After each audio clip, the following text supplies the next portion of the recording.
Hi, welcome to Shereen's kitchen. இன்றைக்கி நல்ல முறுமுறுன்னு தோசை செஞ்சு அதுக்கேற்ற போல் ஒரு கேரட் சட்னி தான் நம்ம கிச்சனில் வந்து நான் பண்ண போகிறேன்.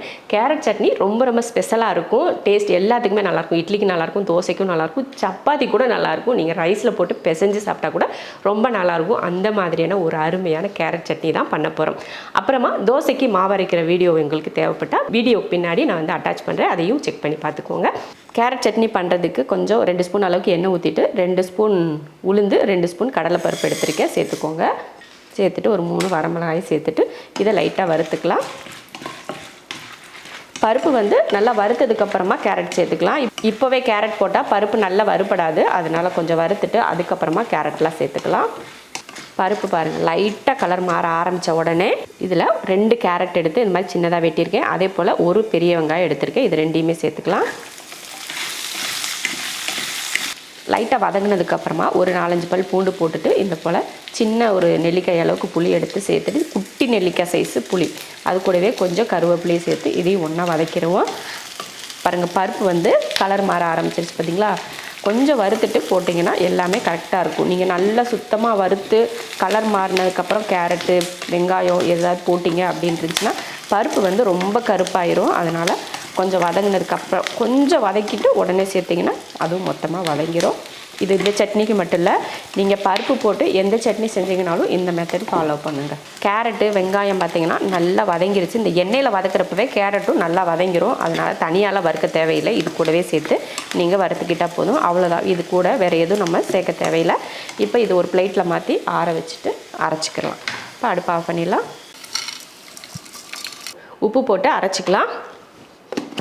சட்னி அருமையாக அரைச்சாச்சு. இதில் தண்ணியெல்லாம் கலக்க தேவையில்லை, நம்ம அப்படியே சாப்பிட்றதா. தேவைப்பட்டால் கொஞ்சம் தாளிப்பு கடுகு கருவேப்பிலை போட்டு கொஞ்சம் தாளிப்பு ஊற்றிட்டு, அது ரொம்ப கெட்டியாக இருந்துச்சுன்னா வேணால் கொஞ்சம் தண்ணி ஊற்றி கலந்து நல்லா, ஆனால் கெட்டி சட்னி மாதிரியே வச்சுக்கோங்க. அதுக்கு மேலே கொஞ்சம் தாளிப்பு மட்டும் கொடுத்துட்டிங்கன்னா சூப்பர் டேஸ்ட்டில் இருக்கும். தோசை இட்லிக்கெல்லாம் ரொம்ப அருமையான சைடிஷ் இது. அடுத்து தோசையை ஊற்றிடுவோம். தோசையை ஊற்றி சட்னி வச்சு சாப்பிட்டா சூப்பராக இருக்கும். உங்களுக்கு தோசை மாவு வீடியோ வேணும்னா நம்ம சேனலில் போட்டிருக்கேன், நிறைய வெரைட்டி தோசை மாவு போட்டிருக்கோம். உங்களுக்கு எதுவும் வேணாலும் பார்த்துட்டு தோசை செஞ்சுக்கோங்க. வேணும்னா வீடியோக்கு பின்னாடி அட்டாச் பண்ணுறேன், செக் பண்ணி பார்த்துக்கோங்க. அவ்வளவுதான் பாருங்கள், தோசையும் அவ்வளோ சூப்பராக நல்ல கலர்ஃபுல்லாக மொறுன்னு வந்திருக்கு. கையிலே எடுக்கலாம் பாருங்கள். நல்லா மொறுன்னு தோசை செஞ்சு இது போல் கேரட் சட்னி அரைச்சி சாப்பிட்டு பாருங்கள், டேஸ்ட் சூப்பராக இருக்கும்.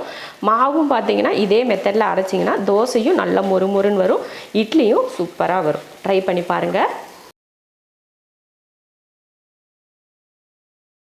இட்லி ஊற வைக்கிறதுக்கு 5 கப் அளவுக்கு இட்லி அரிசி போட்டுக்கிறேன். இந்த மாதிரி படியில் 5 படி அரிசிக்கு 1 படி அளவுக்கு உளுந்து எடுத்திருக்கேன். அரிசி கூடவே 1 டீஸ்பூன் அளவுக்கு வெந்தயம் சேர்த்துட்டு இப்போ தண்ணி ஊற்றி ஊற வச்சிடலாம். அரிசி உளுந்து எல்லாத்தையும் கழுவிட்டு தண்ணி ஊற்றி இந்த மாதிரி ஊற வச்சிடலாம். அரிசி கூட வெந்தயம் சேர்த்துருக்கேன். அவ்வளோதான், ரெண்டும் ஒரு 5 மணி நேரத்துக்கு ஊறட்டும். அரிசி உளுந்தும் ஒரு 6 மணி நேரத்துக்கிட்ட நல்லா ஊற வச்சுட்டேன். முதல்ல பார்த்திங்கன்னா உளுந்தை போட்டு அரைச்சி எடுத்துட்டு அதுக்கப்புறமா நம்ம அரிசியை வந்து அரைச்சிக்கலாம். முதல்ல இப்போ உளுந்து போட்டுடலாம். ஊற வச்ச தண்ணியை அப்படியே சேர்த்துருக்கேன். அப்புறமா தண்ணி பத்தலை அப்படின்னா நீங்கள் கொஞ்சமாக தண்ணியை தெளித்து அரைச்சிடுங்க. அப்போ தான் உளுந்து வந்து பந்து போல் அப்படியே பஞ்சு பச்சாக வரணும். அதுதான் இட்லிக்கு வந்து நல்லா பக்குவமாக இருக்கும். உளுந்து நல்லா சாஃப்டாக அரைஞ்சிருச்சு. இப்போ மாவு வந்து எடுத்துடலாம். அடுத்ததாக அரிசி உளுந்தை வந்து முதல்ல அரைச்சி எடுத்துட்டு அரிசி நான் முதல்ல உளுந்து அரிசி எல்லாம் ஒன்றா அரைப்பேன். உங்களுக்கு வந்து எல்லாம் ஒன்றா போட்டு அரைச்சாலும் ஓகே, இல்லை தனித்தனியாக அரைக்கிறதுனாலும் ஓகே, அந்த மாதிரி அரைச்சிக்கோங்க. நிறைய பேர் கேட்டிருந்தீங்க இது என்ன கிரைண்டர் அப்படின்னு சொல்லிட்டு. இது வந்து லக்ஷ்மி கிரைண்டர், கோயம்புத்தூரில் தான் இது தயாரிக்கிறாங்க. அந்த இங்கே தான் நம்ம சாய்பாபா கோயில் சிக்னல் இருக்குது பார்த்தீங்களா, அந்த சிக்னல் பக்கத்தில் இருக்காங்க லக்ஷ்மி கிரைண்டர், அங்கே வாங்கினது தான் இது. நான் வாங்குறப்ப 7500 இருந்தது. இப்போ எவ்வளோன்னு தெரியல. ராயலி பிராண்ட் வெட் கிரைண்டர், அதாவது டில்ட்டிங் கிரைண்டர், நம்ம வந்து மாவு வந்து சாய்ச்சிக்கலாம். ஆனால் எனக்கு அது வந்து போயிடுச்சு, இப்போ இல்லை. நான் வந்து அரிசி வந்து 2 டைம் போட்டு அரைச்சிக்கிறேன். இந்த மாதிரி மாவு பார்த்தீங்கன்னா விரல் வச்சு தடவுனோன்னா நமக்கு லைட்டாக சொரப்பாக தெரியணும். அதுக்காக ரொம்ப சொரப்பால் இந்த மாதிரி சொரன்னு தெரியணும். ரொம்ப வலுவலுப்பாக அரைக்காமல் எடுக்கணும். அப்போ தான் இட்லிக்கும் நல்லாயிருக்கும், தோசைக்கும் நல்லாயிருக்கும். அடுத்து உப்பு போட்டு கலந்து வச்சுருவோம். உங்களுக்கு தேவைப்பட்டால் சோடாப்பு போட்டுக்கோங்க. நான் வந்து சோடாப்பு போடலை. சோடாப்பு போடாமையே மாவு வந்து நல்லா சாஃப்டாக இருக்கும். தேவைப்பட்டால் கொஞ்சம் சோடாப்பு போட்டு நீங்கள் கலந்துக்கோங்க.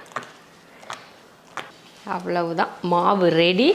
மூடி வச்சுட்டு நல்லா புளிக்கவும் எடுத்துக்கலாம். ஒரு 8 மணி நேரம் வெயிட் பண்ணிவிட்டு அப்புறமா எடுத்துக்கலாம்.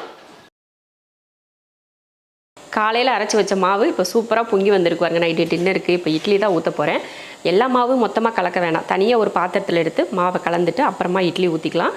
உப்பு பத்தலைன்னா கொஞ்சமாக உப்பு போட்டு கொஞ்சம் தண்ணி ஊற்றி கலந்துக்கோங்க. ஏன்னா மாவு கொஞ்சம் கெட்டியாக தான் இருக்குது. கொஞ்சம் தண்ணி ஊற்றி கலந்துக்கோங்க. இட்லி பாத்திரத்தில் முன்னாடியே தண்ணி ஊற்றி அது கொதிச்சிருச்சு. இப்போ நம்ம இட்லி ஊற்றிக்கலாம்.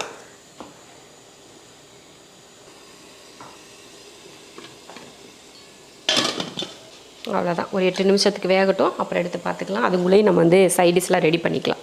நல்லா ஒரு 8 நிமிஷத்துக்கிட்ட பாருங்கள், இட்லி வந்து நல்லா மேலே எலும்பி வந்திருக்கு.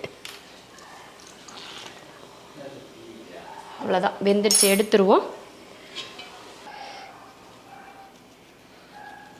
அருமையான இட்லி பாருங்கள், பஞ்சு பஞ்சாக ரெடி ஆயிடுச்சு. ரொம்ப சூப்பராக இருக்கும். நீங்கள் இதே அளவில் மாவை அரைச்சி பாருங்கள், ரொம்ப நல்லாயிருக்கும். நல்லா இட்லி வரும். இது இட்லிக்கும் சூப்பராக பஞ்சு மாதிரி வரும். தோசை ஊற்றுனீங்களாலும் நல்ல மொறு மொறுன்னு தோசை வரும். கண்டிப்பாக இதே மெத்தடில் இதே அளவுகளில் மாவு வந்து ட்ரை பண்ணி பாருங்கள். அரிசி ஊற வச்சிடலாம். நான் 1 கிலோ இட்லி அரிசி எடுத்திருக்கேன். அதை வந்து டம்ளரில் அளந்து போட்டுக்கலாம். 2 கரெக்டாக இந்த டம்ளரில் 3 டம்ளர் அளவுக்கு 1 கிலோ இருந்தது. தண்ணி ஊற்றி ஊற வச்சிடலாம். அதே கப்பில் அரிசி ஊற வச்சா அதே டம்ளரில் 3/4 டம்ளர் அளவுக்கு உளுந்து, ஒரு 1/2 ஸ்பூன் அளவுக்கு வெந்தயம். அரிசியும் உளுந்தையும் தனித்தனியாக ஊற வச்சு எடுத்துக்கலாம். உளுந்து வெந்தயமும் ஒன்றா ஊற வச்சுருந்தோம் இல்லையா, இப்போ அதை அரைச்சிடலாம். மிக்ஸி ஜாரில் போட்டு தான் நான் அரைக்க போகிறேன். இன்றைக்கி கிரைண்டரில் அரைக்கிறது இல்லை, மிக்சியில் அரைக்கிறது தான் இன்றைக்கி வீடியோவே. அவ்வளோதான், இப்போ வந்து இதை அரைச்சி எடுத்துடலாம். அப்பப்போ கொஞ்சம் கொஞ்சம் தண்ணி தெளித்து அரைச்சிக்கலாம். உளுந்து அரைச்சாச்சு. இப்போ ஒரு பாத்திரத்தில் மாற்றிக்கலாம். உளுந்து வெந்தயமும் முதல்ல அரைச்சி எடுத்துட்டு இப்போ அடுத்ததாக அரிசி. ஒரே ஜாரில் போட முடியாது, 2 டைம் போட்டு அரைச்சி எடுத்துக்கலாம்.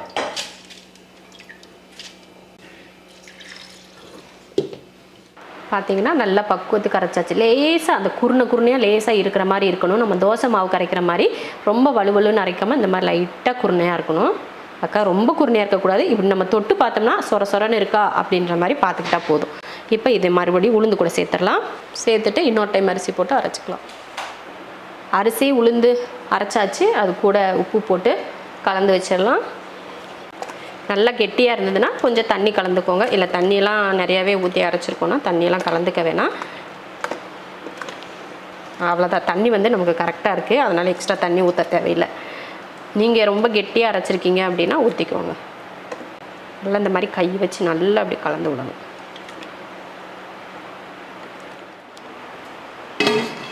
புளிக்க விட்டலாம். காலையில் எடுத்து பார்த்துக்கலாம்.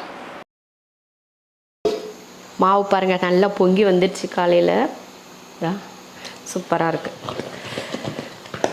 அப்படி லைட்டாக கலந்து விட்டுட்டு இட்லி ஊற்றிக்கலாம்.